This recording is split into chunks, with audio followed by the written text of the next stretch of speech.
Give it up for Ellie and David, everyone. What a weird note for me to start on, where David left off, his pubescent age daughters. I don't really know where to take us from there. I am convinced that your daughters are funnier than everyone on this lineup. That's what it sounds like. Bright futures. Cool. It's really cool to be here. I like this room. It's very strange. A lot of design styles sort of colliding.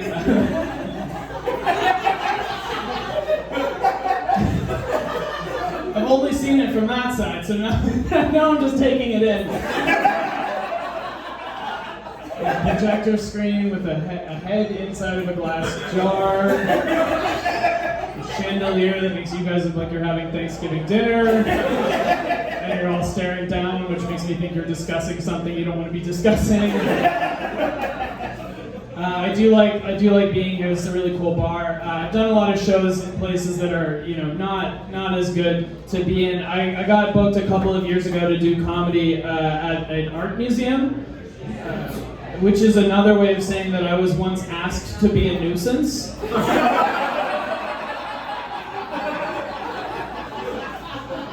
I answered the call, everyone.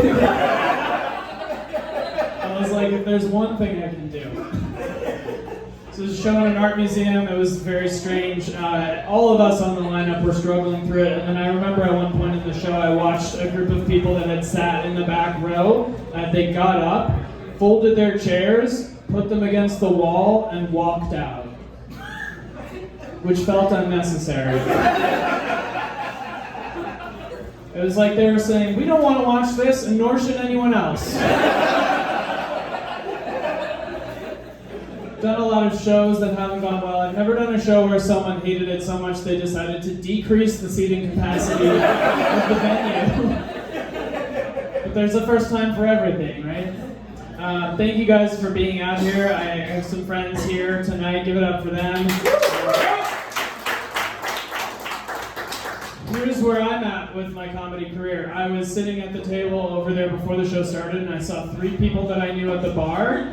And I had posted about this show on Instagram, and my immediate thought was not, oh, they came to the show for me. My thought was, wow, what a coincidence.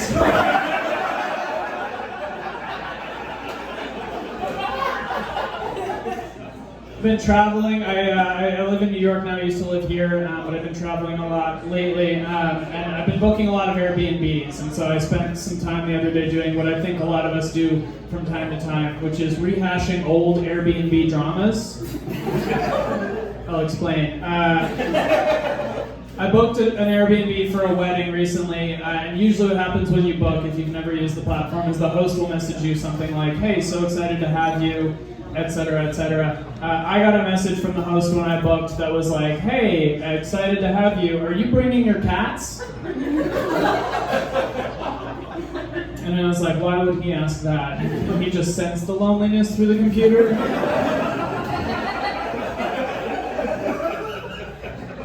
And then I looked back on my own personal history and I realized what had happened, which is that I moved from Michigan a couple of years ago, and when we moved, my roommate and I, we stopped in Airbnbs along the way. We have cats, and we may have accidentally violated several people's pet policy. Just didn't read between the lines. So there are a couple people on Airbnb that were not happy with us, and they said so in the reviews, and that's now, my scarlet A to bear. My scarlet Airbnb. But that's what people see when I book. And so I guess it made me reflect sort of on, the fact that like different social media platforms bring out different sides of us, right? Like on Facebook, I'm like a normal person. And on LinkedIn, I'm like somewhat of a professional. And apparently on Airbnb, I'm just this guy that shows up at your house and is like, give me and my cats a bed. Happened to me a couple years ago. I booked an Airbnb in Hawaii with a man whose wife had just left him.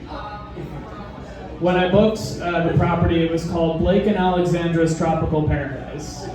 And then when I got there, Alexandra was gone. It was just Blake, and he was not handling it well. And the name of the property had been changed changed to Uncle Blake, smiley face.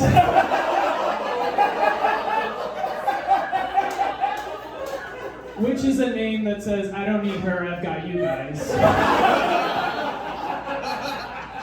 It was a little bit hard to deal with on vacation, just like sort of having this shell of a man in the background.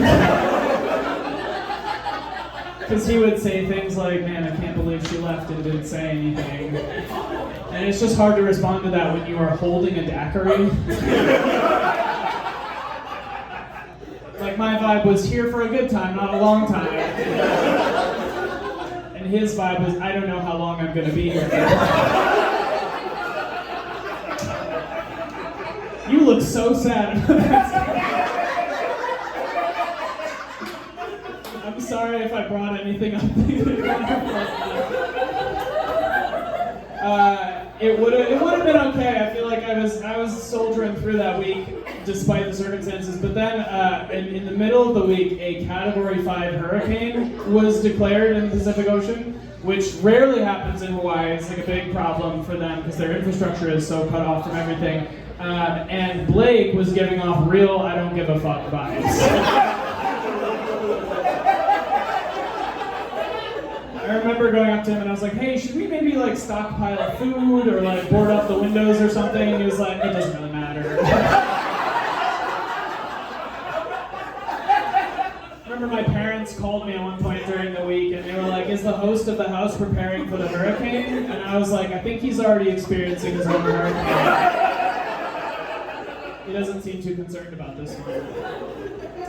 And I was the only person in this hostel taking the hurricane seriously.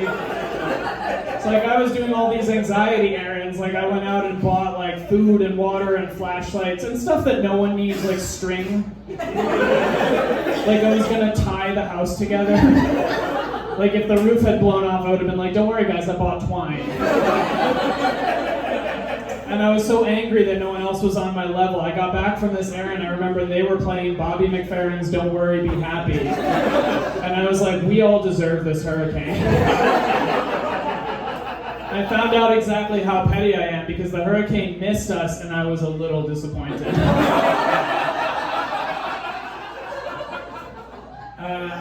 Let's see, let's switch topics here. Does anyone, when you guys were in high school, did you guys go through like alcohol, like drunk driving education, that kind of thing? Yeah. Did anyone have a program called Every 15 Minutes? Yeah? Yeah. So, where are you from, by the way? California. Okay, yeah, that's where it originated. So, tell your entire state, fuck you for me. I know that because I did research for this joke.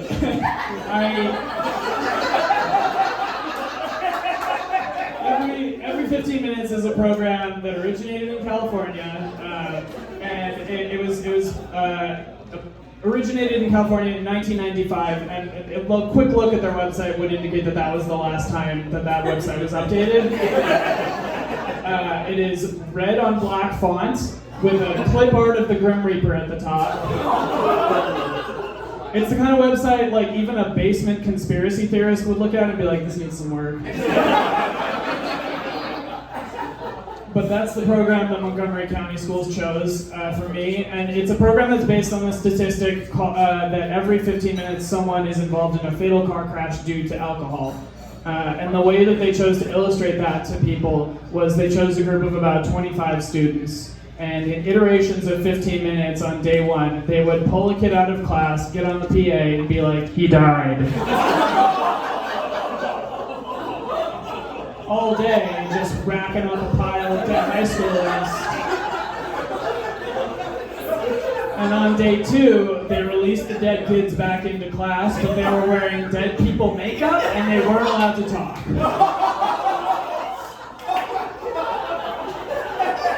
So that was day two, and then at the end of the day, they held an assembly where they had us all come into the auditorium. They put the dead kids on stage wearing the makeup, and they made their parents come in and read letters to them as if they had actually died. Yeah, I feel like even the people who have died in alcohol-related car crashes would have been like, this is a bit much. And the worst part for me was I found out after that program that the student government had chosen the kids that were supposed to die. based on who was going to be missed the most. Yeah, your boy was not one of them. I was in the stands like, maybe someday I'll be dead. And I feel like that was the worst part for me because I walked away from that program with the message that if I were to die in an alcohol-related car crash, the response from my peer group would have been, he will be missed, kind of. All right, that's it for me. You guys have been really fun. Thank you so much for coming.